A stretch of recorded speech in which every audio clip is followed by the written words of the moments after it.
Hello and welcome to today's episode of The Unmentionables. I'm your host, Connor, and joining me on the line is my wonderful sister, Brooke.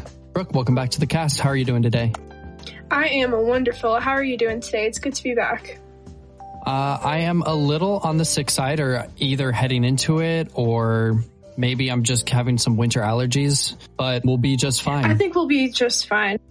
You and I touched on some of our artistic expression, creativity stuff we've done in the past, and we had a bunch of listeners message in or email us about a follow-up episode, and you actually came up with the idea first, and I kind of expanded on it a little bit, and so I'm really excited to talk to you about creativity today, and that's going to be kind of our broad range subject. I figured we'll just kind of figure it out as we go, maybe create some tivity on the way. Yeah, absolutely. That sounds good to me.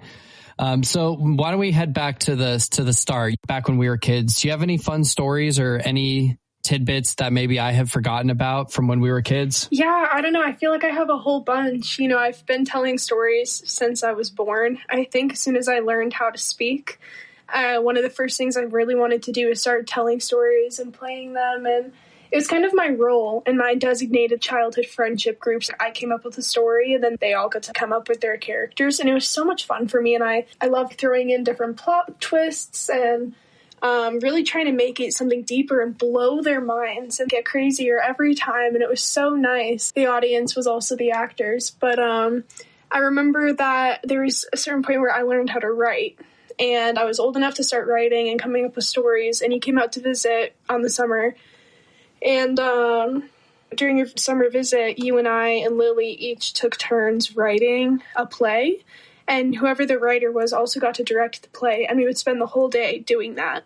So I think we started with, I know we did my play and we did your play, and we never got around to doing Lily's. Classic middle child stuff, right? Right.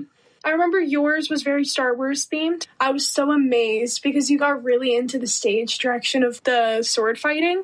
I remember you actually looked into how actors learn how to do sword fighting stuff. Yeah, all the choreography and stuff. Yeah, exactly. The Hayden Christensen documentary type stuff. I don't know. Mm-hmm. And it was so much fun. And I remember the plot as well, vaguely. Not super, but I remember the plot pretty well, and the villain name that you used in that, I think, kind of became your villain name for all of our subsequent games following that. Yeah, Darth Sidewinder, right? Yep, Darth Sidewinder. Yeah, it's trademarked, by the way, so all you listeners who are going to try to steal it and make it your gamer tags, it is already taken. Oh yeah, no, facts. All of the things we are about to create and share have already been created, so don't you dare. Darth Sidewinder is going to come after you with his 8-sided lightsaber. Yeah.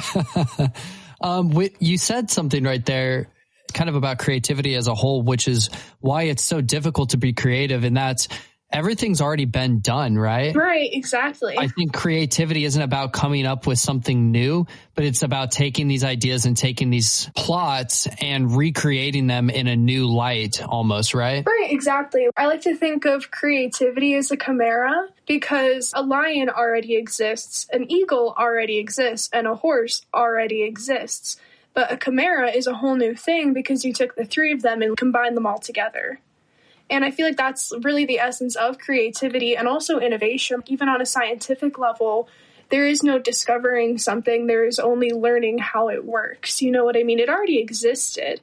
We just understand it now. We've given it names. We've given it labels or whatever. Algorithms, you know. And so I think a big part of creativity is understanding that while you can be inspired by a lot of different things, the way that things interact sometimes is a lot deeper than the things themselves. Well, so a lot of people I know would argue that you can be spontaneously creative, but you're more in the camp of everything's been done. It's only about how you take that and make it your own, correct? I feel like, right. I feel like you can spontaneously think of something and maybe it isn't something that you've seen before, but it does have similarities and semblances of connections you've already made. Okay. You know, if you think about how the brain works, you witness these things as a child. You learn what a rhino is, what a giraffe is. You learn what space is, what dinosaurs are, and you are in your biggest imaginative phase and you look at all these crazy things. And then you grow up and you go out to do stuff. And even if the idea feels new to you, if it's got these minute differences from something else, there is always something that it's derivative from, that you learned it from. I'll use like Elvis as an example. He's attributed to being a grandfather of rock music and blues and jazz and all that stuff, but it's widely known that he's deeply influenced by African American music that he grew up around. And that African American music is inspired by something before that and something before that, you know, and creation exists, but true uniqueness doesn't, I think, is the train that I'm on. Yeah, it's a pretty solid argument. And I think that I fall pretty similar to you. I think you're also more creative than I am if we just had to go by straight metrics. For me, when I'm trying to be creative, I have to pull from some kind of subject matter in order to kind of push that creativity. So it makes a lot of sense that that's probably how it is for most people.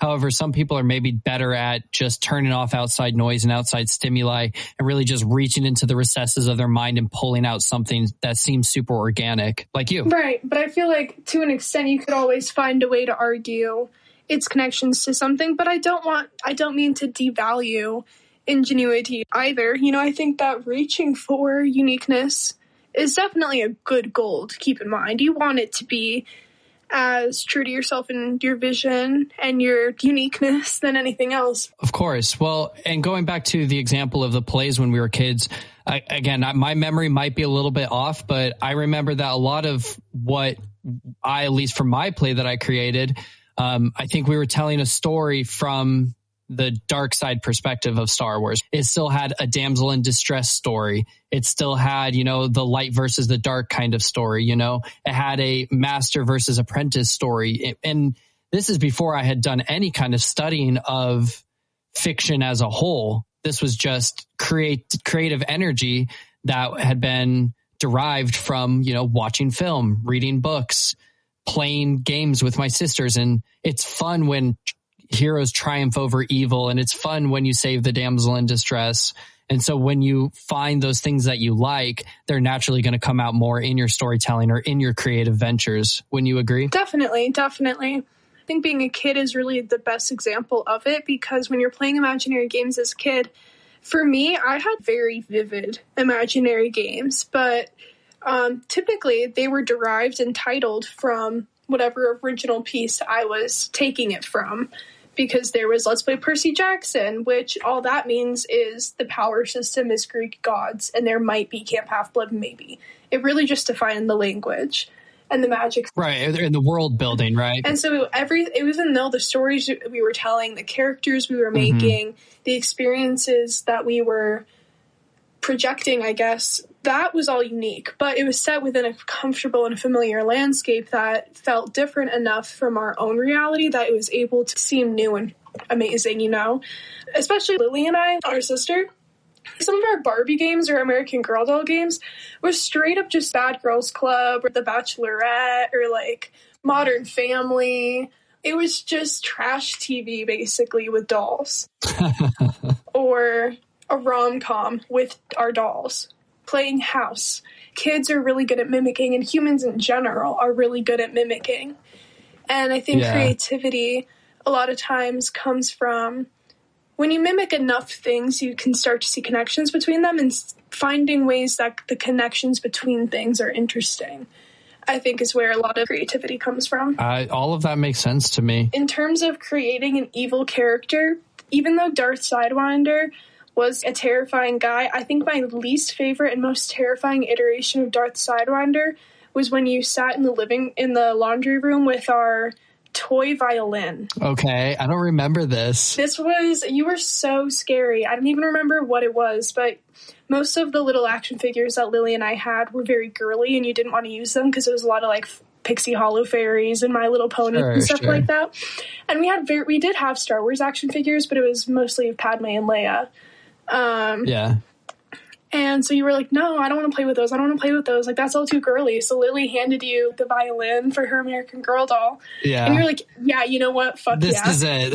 This is the guy. You sold it. You sold it so fucking well. I still think of it to this day, of somehow in my like 6-year-old brain, the violin on top of the dryer kidnapping all the fairies is the most evil man that I've ever fucking created or been with. It was so genuinely scary. It was a game we came up with, and I knew that. It was a damsel in distress story. We were saving our friends with the power of friendship. Sure. Woohoo. You were so scary, and you were a fucking violin. What the hell? You were a violin smaller than the palm of my hand. That just really goes to show that kids are really good at putting themselves in these imaginary worlds or using creative energy. And I guess that maybe brings me to my next question, which is, do you believe that creativity has to be a learned skill, or do you think it's like an innate talent? Because I feel like I sometimes struggle with creativity, even though I know that I have it within me, versus some people like you, it just looks like it comes so naturally to you. Do you think that is more of a practice skill or a learned skill? Or do you think that is something that, you know, the way we grew up just leads us to be more creative in general? I think it's both. And I'm about to go off the deep end a little bit right now. So hear me out, right? If you look at the way that you're constructing AI as a model of human consciousness, one of the basic foundations of what makes an algorithm solving machine different than artificial intelligence is its ability to make choices looking at a wide array of information. And a lot of times what they'll do is, in making those choices, they'll give information a heavier bias than another one to influence the decisions it's making. And I think that when you're looking at creativity as a process, especially as a natural function of, is this something we're born with? You have a lot of animals that exhibit signs of problem solving, which is creativity, signs of having fun and playing, which is ultimately creativity and imagination. And so I think that creativity and imagination is innate probably to just to the foundations of being alive. You know, I think that to create anything like language is, or labels, that's all for, you know, problem solving. And so, yeah, I don't know if that makes any sense. I think it's both. I think that problem solving and imagination and all that kind of stuff is innate to the function of just being alive and existing, and that most creatures have it. But I do think that the more you practice it, the better you'll get, because if you think again back to the mind as a function, the more connections that you have, the more that you research, or the more that you think, or the more that you imagine, the more that your brain is able to draw from in terms of uniqueness as a whole. So then going back to your AI comment, are you saying that AI is incapable of that? Or are you saying that that is what AI is practicing in order to do problem solving? I think creativity is what sets AI apart from basic algorithm solving, basic computation. Right. And you think that's something that can be like programmed into some kind of system? I do, because I think when you're looking at creativity, a really, really large part of what you're looking at is problem solving. And problem solving is one of the basic functions of technology, whether it's artificially intelligent or not. Yeah, I'm talking at a very rudimentary base level knowledge of artificial intelligence as well. There's a lot of different types of artificial intelligence. I'm talking about the very just basic construct of how that's all formed, because it is modeled after human consciousness, which is why I'm using it as an example.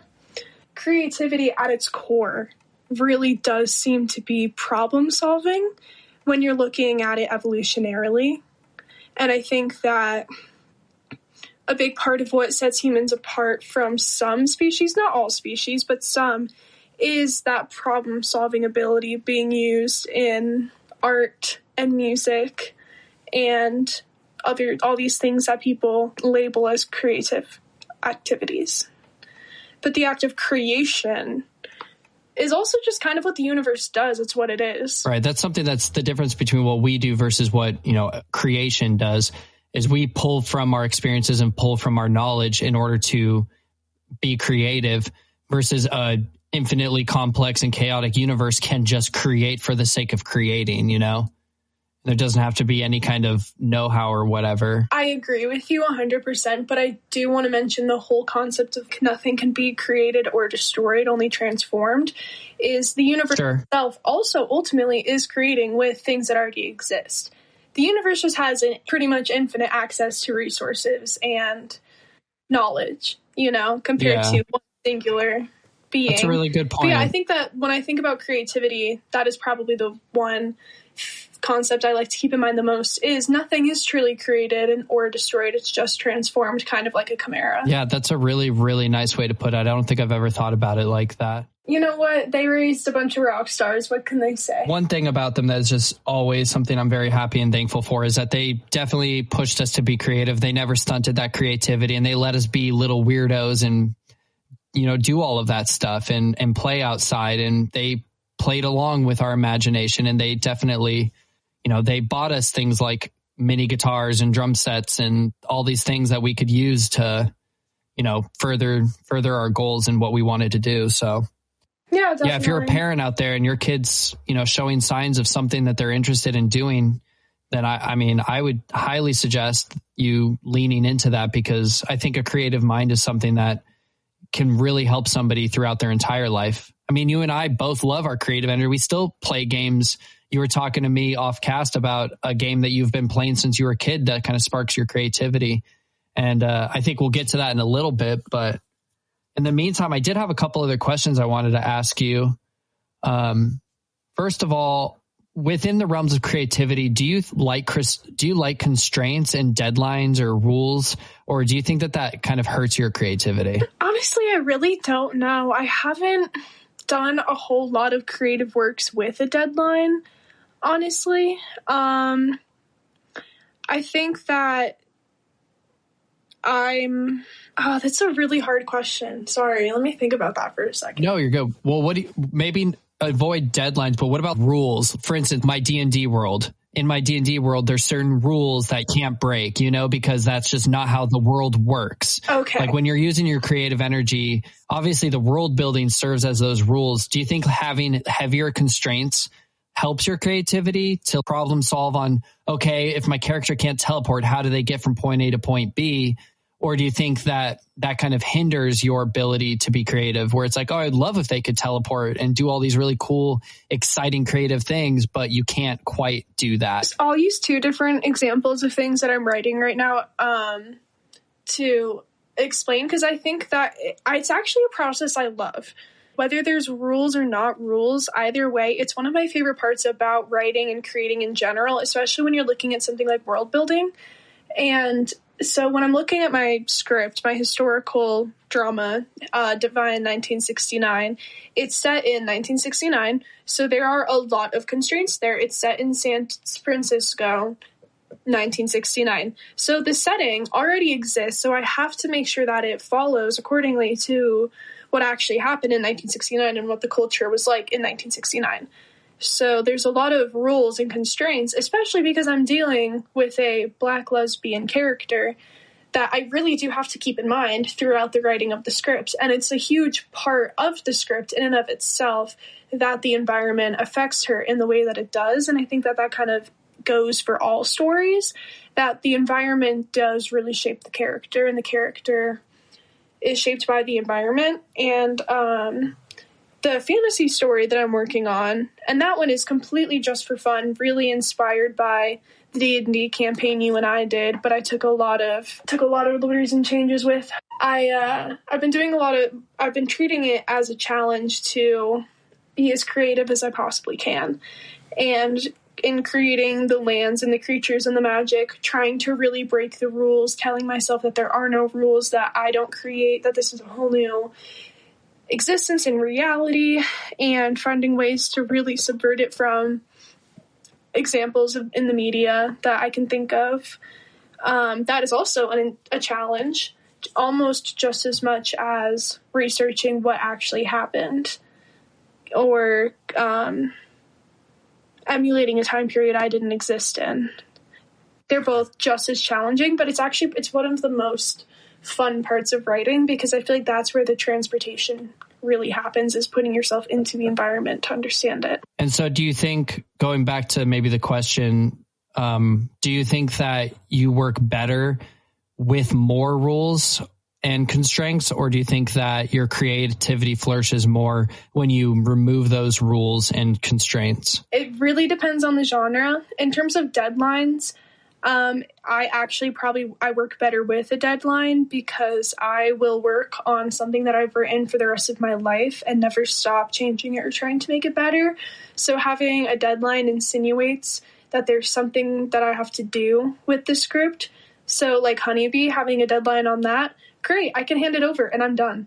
And I have to be done, So deadlines are kind of nice for that reason. Yeah, that makes a lot of sense. I think that for me, deadlines in every aspect of my life are really important because very similarly to you, if I don't set a deadline on a creative project, I am just going to tinker with it until forever. I'm just going to forever tinker with it and continue to change it. So when we were playing D&D, I liked having a structured time when we would sit down and play because that meant that, okay, I have until this time to flush out what I want to do for this episode or for this session. I can't continue working on all of these little intricate things for this individual episode. And it can cause stress, of course, but at the end of the day, we play and nothing happens the way I wanted to anyway. So it's good that I didn't spend endless energy on that. In other aspects of my life, it's also important, I think, because I'm a chronic procrastinator. However, I do my really best work after procrastinating and after causing a little bit of stress on myself.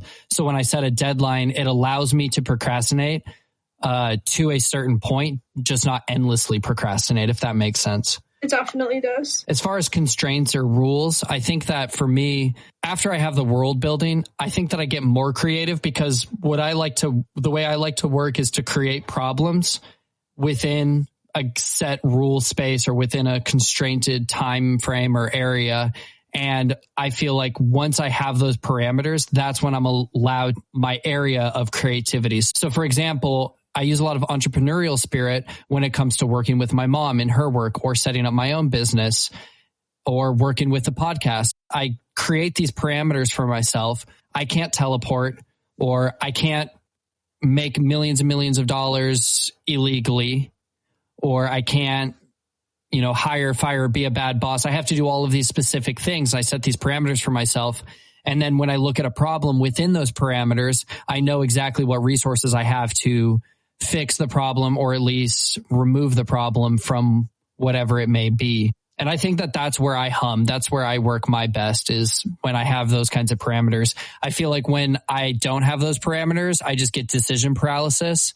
And then all of a sudden it's like, okay, I could do 20 billion different things right now. I don't know which one of them to do. And so I end up doing nothing. Yeah, no, I totally get that. It can be a little bit overwhelming if you have unlimited things that you can work with. What about like creative blocks? Or like self-doubt, because I'm running into a little bit of that with my book. I started a book and I got a decent way through it, but then I started coming into some self-doubt as well as a little bit of like creative blocks in my energy. And it made me think, oh, maybe this isn't the story I should be writing. Maybe I should be writing a different story. And then before I knew it, I had written 4 chapters of a new book and I haven't gone back to the other one because of the feelings that come along with, self-doubt or whatever. How do you work through that or how you handle it? I wish that this was a unique piece of advice that I'd thought to myself, but it's actually from an episode of a TV show called Jane the Virgin. And the main character is Jane, and she's a writer, and it's an episode about writer's block and how she deals with it. The leader of her writing club tells her it's probably further back. So she spends the rest of the episode trying to get in the back of her mind, really digging what she's actually dealing with in real life. When she sits down to write, she still has writer's block, and then she realizes that she meant the problem is really further back, meant quite literally the problem is further back in your novel. So I think kind of a combination of the two, of sometimes just starting from the beginning of the script and going through it and reading it and editing it, thinking about where you're at in the story, the block in mind and how it relates to where you're at. Sometimes the problem is further back. Sometimes you have a part of your story that's too slow, and you can throw in a twist that can get resolved now in your later block era. Sometimes you have an unanswered question that you can wrap up, and then that gives you a good segue. Mm-hmm. There's just a bunch of different things that you can find, I think, when you're editing, just going back into your script. So when I have writer's block, a lot of times what I'll do is I'll just read my story over and over and over again and try and figure out what parts I don't like or what parts aren't perfect and change it. And sometimes that also opens up a new path. I don't know. No, that's really great advice. Yeah. So as I'm looking on our little schedule here for today, and it says that you have a fun game that you want to play, a creative game. And I'm very curious on what that entails. The game comes back to the idea earlier of the chimera, of there is no such thing as something that's truly unique and it's all derived from something else. So try to come up with a monster or creature that is truly unique and not derived from something that you've seen, but with the understanding that everything is going to be derived. So you are allowed to create like chimera types. If you took a giraffe and put a dragon head on top of it, and then a cow tail, I don't know, that would be a creature that you haven't seen before and is pretty unique. But then but finding ways to make it more and more unique and further from what you know. Okay. And where did you kind of come up with that game? Being an insomniac since the moment I was popped into this world. And so when you're not thinking about the creation of cells in the popcorn ceiling, you're thinking about what's the most strange, crazy creature you could come up with? Yeah, no, exactly. I'm laying there and I'm looking at the ceiling and thinking about atoms. And then when I get bored of that, I look out the window and I look at the moon and I'm like, hey, it kind of looks like there's a bunny in the meteors. And I'm like, what if that bunny had fire in its mouth? And then there I go. Well, do you want to give it a try live on the air? Yeah, let's go. Let's get into it. All right, so you lead us off because I haven't done this before. Go easy on me. Darn, I was kind of hoping you would start because I've been playing this game a lot myself recently for my fantasy script, so my head is still a little bit in the world that I created. So I've been trying very hard to keep my mind on a brand new world, a whole new biome. Okay, deal. Well, let's start there then. Let's start with the biome because I kind of have some broad ideas that are coming to mind. And I think that our creature that we're creating, I want them to be amphibious because I want them to be able to live near ponds and water, but also being able to be on the land because I think it allows us a little bit more space to work with, you know? So they're amphibious. I think that kind of works because one idea I did have, and this is an idea that I'm using in the thing that I've been writing, but it's an idea that I love and I'm not using it a whole lot so far. But it's a giant, and I mean a continent-sized whale like a whale, like a giant whale that's continent-sized that floats very, very slowly, called an archipelago. So it's like a moving island, but under the water it has like teeth and eyes and all that kind of stuff. So maybe this amphibious creature lives on this giant archipelago. I love that. Sick. If this thing lives on the archipelago, is it saltwater creature then because it lives near the coast of this, or is it going to be a freshwater creature? I feel like if it's amphibious, I want to look at it on two ways. The fish part of it, I think of salmon usually have routes that they go in the ocean. Some parts of the ocean are for breeding, some of the parts are for feeding. And I don't know if frogs or other amphibious things do similar things, but it could be kind of fun if maybe it's like the breeding island, like it goes to lay its eggs there. So the island moves super slowly, right? And so does it go to one part of the island and then travels, because you said it's continent-sized creature, so for all intents and purposes, it could go to the other side of this island basically and lay its eggs. Yeah, I'm thinking, okay, maybe continent size was like, imagine if Chile, the country of Chile, was just swimming around in the ocean. Okay.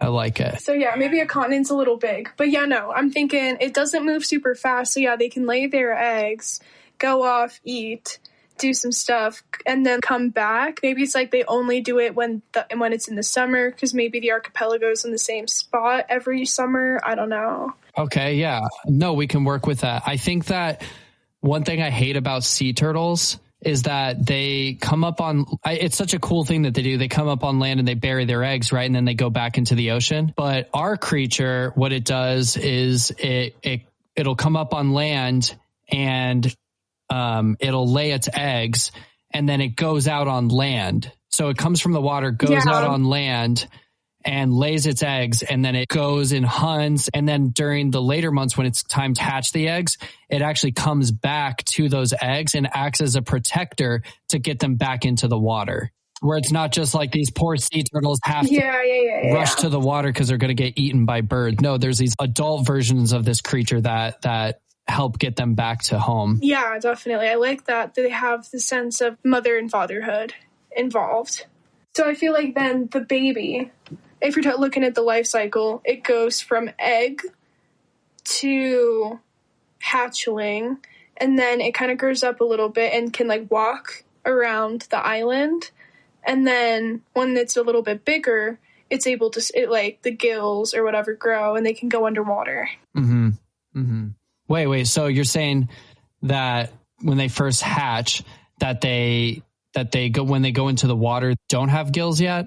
Well, I feel like, I don't know if it can be, maybe if they grow a tail or they grow some sort of thing that helps them in the water. I feel like if the mother or if the parent creature stays on land while the creatures are incubating and hatching, that would insinuate that the creatures start on land and need a little bit of time to mature before it can go in the water.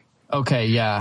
Where it's almost like reverse to frogs, whereas frogs stay in the water until they can go on land. Right. Yeah, I like that. So, but they eventually can do both, kind of like other amphibians. But yeah, I like them starting on land. So if they're starting on land, they're bipedal, quadrupedal. I think they should have a tail because I think most creatures who live at least part of the year in the water have tails. Yeah, it would help with propelling. Yeah. Because I mean, frogs really don't, right? They don't have tails or anything, but they're also not living underwater. They just start in the water as tadpoles with tails and they kind of grow out of that. But I don't know any creature I've ever created has a tail because I think tails are so cool. Tails are fun. Does this world have magic, or is it a similar world to ours? Does this creature have any sort of defensive properties? I like having it have defensive properties, but I want those defensive properties not to be able to be used aggressively, if that makes sense. I don't want our creature to be, a Tyrannosaurus Rex where it can just kill for the sake of killing. I want it to be, a protective thing of its children, and it kind of wants to do its own thing. But if you mess with it, then it can definitely hurt you. Yeah. Maybe since it's amphibious and it's already a little bit secretious, maybe it has a special gland that only secretes when it's in danger, and that's poisonous. It's like a poison dart frog, but big. Yeah, I like it. I like the secretion piece of it as like a defensive thing, but let's think bigger and more creative than poison, because that's been done. When you get close to it, instead of it secreting its fluid where if you touch it or inhale it or eat it, you get sick. What if it's a gas that it puts off, similar to like Geneva frog. Some kind of gas that, I don't know, what's something crazy that could happen to somebody, makes you like hallucinate like violently, like mustard gas, or die. I don't know. Oh, that's good. No, that's good. I like hallucinogenic gas. That's much. I was straight up on the Hitler mindset. Yeah, you were. Damn. Yeah.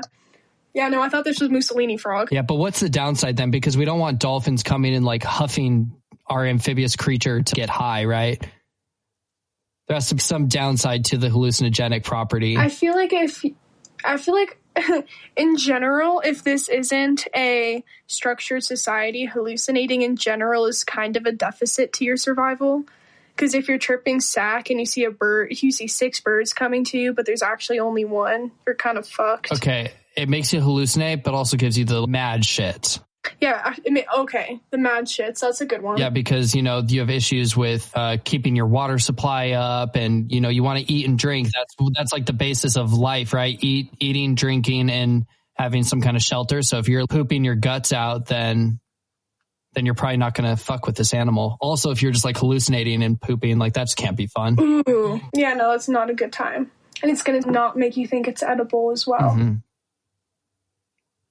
Does it smell? Does the secretion smell? I think that the hallucinogenic secretion should smell really, really good, but that its normal secretion doesn't smell like a whole lot, just like musty teenage boy skin. What if it smells really, really good and is attractive, but then once you start hallucinating, the smell then completely flip-flops and it's like one of the most rancid, horrible smells ever? You know how I definitely agree with that. I feel like it should start out sweet, like flowers and honey, and then eventually the honey turns rotten and it's overwhelmingly disgusting, like burnt sugar. And it's so sweet that it's disgusting, yeah. In terms of its skin, since it's secretions, is it slimy like a frog or does it have scales like an alligator, or both in different spots? I kind of like both in different spots. Maybe its underbelly is a little soft and squishy and the top of it has hard scaled armor. Like an armored outside, but like a slimy underside? Yeah, like an armadillo. But instead of throwing spikes at you, it's gas. So scaled on the outside and then just kind of slimy on the underbelly? Yeah, because I feel like it would look really sick too if when threatened, its spikes go up a little bit and the gas just starts pouring out in between all the crevices. Okay, I'm with it. Are they friendly or are they pretty private? I feel like when they are on land, they're probably pretty private because that's where their babies are being born. But once the babies are in the water, maybe they join a school. But if in the water, when they secrete this, whatever this defense mechanism is, what if it turns the water oily to where any kind of other creature or fish that's attacking it gets this oily goop on its skin and it harms it in some way? And it's like really hard to get off. Right, like a spider web. Yeah. It's like a hallucinogenic spider web. Yeah. And it also gives you the shits, and that's a lot worse in the water. Or better, I mean, if you don't have a toilet. Anyway. Okay, so when they're in the water, let's talk diet, because like I said, I want them to be like apex predator style. However, if you're in the water, you're either eating off of the coral or kelp or small plankton or phytoplankton, or you're eating fish. I feel like it depends on how big you are, right? When you think about a snake will grow to the size of its prey. So if it's eating sharks, it's got to be big enough to digest a shark. If it's armadillo-sized or otter-sized, maybe fish primarily, maybe octopus. Well, because that's the thing, is are all of the creatures in this world brand new creatures, or is this a new creature on Earth somewhere? It's like maybe it eats a whole new type of thing. What did Sunny say? I could hear Sunny in the background. What did Sunny think? Sunny thinks that they should be tamed by getting lots of booty smacks. When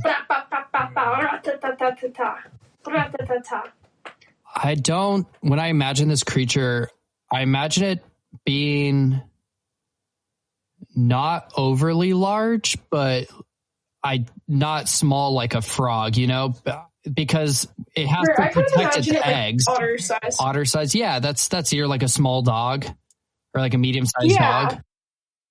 Yeah, I agree. Because it has to be weak enough to where it has to protect its eggs. So it can't just have, 700-pound eggs that it's releasing onto the sand or whatever. Right. Let's say that on this island or on this creature that it lives on, that there are definitely predators that would eat it. And so the predators in this area are much larger. Agreed. And that means that the prey is also probably larger as well, because, big predators mean that you have to have large prey. What if they're crocodile-like, where they'll just eat anything? I could be down with that. They're like rats. They just put it in, calories are calories. Yeah, so I would agree with that, except that there does need to be something in particular they eat that gives them the hallucinogenic substance, right? Okay. Maybe they're omnivores. That's why they come up on land, is so that they can eat that, which gives them their defensive properties, so then they can go back into the water and hunt in the water. Yeah, I like that. Hitler badgers eat. Gas armadillo Hitler badgers. Yeah. Yeah, I can't figure out what to call them. What other kind of anatomy stuff do we need to touch on? Because one, how many limbs are we talking? Does it have extra limbs so it can climb or swim? Or does it have 4 limbs for walking and then 2 weird other legs for when it's swimming, like back legs that it only uses when it's in the water? Yeah, I feel like it should have 2 back legs, but the paws are webbed, and then 4 front legs that can walk like a normal creature, and when it walks, the 2 back leg fins go up and operate like a tail. It's got like 2 tails that they can make look like one. Yeah, I like, and that gives it stability on land when it's walking. So would you say it's a better swimmer or a better... I feel like it'd be a pretty fast swimmer for sure, but... I feel like it's just going to be kind of tanky on land. See, I feel like it would be clanky, like it wouldn't be graceful, but I feel like it could move pretty fast because it's a marsupial in its form, you know, especially with the tail acting as extra momentum if needed. I feel like they would be pretty fast also because the insides of them are so amphibious and squishy and light and blubbery that they've really only got the hard shell of armor on the outside that they're carrying as weight. Yeah. So they'd be relatively pretty fast, which would make them a pretty intimidating species, you know? Mm-hmm. And when we're talking scales, we're talking supernatural, doesn't exist really on our planet, like diamond level scales, right? I want them to be even harder than that even. Then yeah, maybe like a dragon. Like a dragon scales kind of thing, where the only way to really get it is to get it on its belly, and then that's its soft spot. Yeah.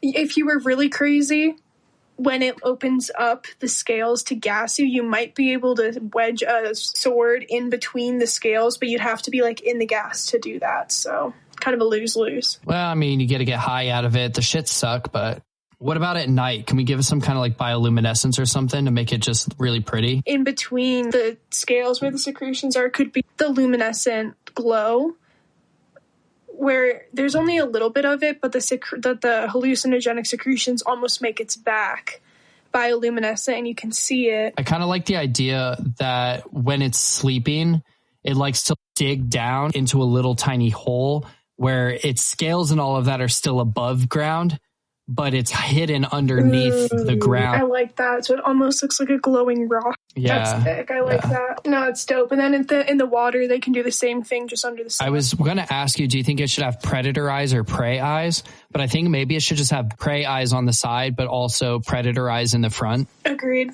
I like that. So it's 4 eyes. Yeah, it's got 4 eyes. 2 pretty far back, because then they'd almost be able to see behind them, so that if someone was approaching from behind, they could just open up their scales. Well, that's a pretty good start. You know, I think you and I could probably go on for hours with it, but this can't have this podcast be 3 hours about a fake creature. We do have to name it. I actually have a lot of opinions about naming things in fantasy stories. So the first thing, and I'm looking at you, young adult fantasy, is what language the people are speaking in this world. The people that are identifying this creature, whatever language they're speaking in, the name of that thing should also be in that same language. You shouldn't have a bunch of people speaking English and then call it the Azuliatar. What the fuck does that mean? Did a baby name it like a grandpa? Like what? I'm sorry. It's one of my biggest takes in literature. That's one of my favorite parts about Game of Thrones, weirdly enough. Winterfell, King's Landing, period. That is exactly what that should be called. I love it. So, in lieu of that, a lot of times what I'll do is I'll take obvious defining traits and kind of go with that, kind of, again, like a baby naming something. Like a scaled glow something? Something about the gas and the scales and the fact that it glows. Maybe the fact that it digs. What about steam? Using the word steam in it. Maybe We're working. Like a scaled geyser. I don't know, because it blows a bunch of gas in the ground. Like, I imagine if you tripped on one, it would blow a bunch of steam up at you. Well, what if we go back to the amphibious part of it? What's a common term that's used with, like, amphibious creatures that makes a lot of their names? The scaled steamer. That sounds like a vacuum. It's some alliteration. Just calling it a something fish. Because, yeah, I see where you're coming from. Scaled. I hate naming things. It's the hardest thing. It's not easy for sure. Giant scaled frog. Maybe like a rock lizard. That could be fun. Because I feel like that also speaks to their armored skin. Oh, armored. I like armored in the name. Like an armored lizard fish. Armored lizard fish. I like it. An armored lizard fish. I feel like gas needs to be in there, but that's okay. Armored geyser fish. An armored geyser fish. That's it right there. That was good. What do you think? There we go. I think it has a good ring to it. It's a good start, at least, you know. Guys are fish. Did you know? I've heard that on a podcast before. That's crazy. You shouldn't listen to what podcasters have to say. Well, we'll take our armored geyser fish and all of these other tips and tricks with creativity, and you know, we can start moving on from this creature and say, okay, well, what creatures hunt it, or what creatures does it hunt, and what their life look like? And then you could just keep building on this until you have, an entire ecosystem. And then from there, you can create other ecosystems, and then you can create conflict, and you can create politics and whatever else you want. So I think it's a really nice way to start your creative energy flowing. Thank you for coming back on the show. I always love shooting the shit with you and coming up with wacky ideas, and kind of check on myself with you to see, hey, am I in the right area? And it kind of sounds like I am. So I appreciate you coming on as always. And I think that'll wrap it up for the show. Awesome. Well, yeah, thanks for having me. It's always a pleasure to be here. And I can't wait for next time. See what crazy things we think of.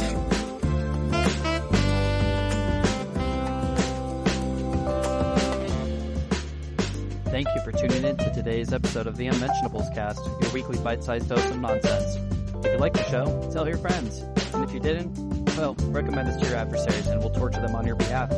If you want to get in contact with us, send all questions, comments, concerns, issues, problems, and suggestions to theunmentionablescast@gmail.com. The show will always be free, but if you'd like to support us directly, you can do so at patreon.com/theunmentionables. Don't forget to subscribe, like, follow, thumbs up, or ring a bell to help pump up those juicy stats for us, and we'll catch you next week. It's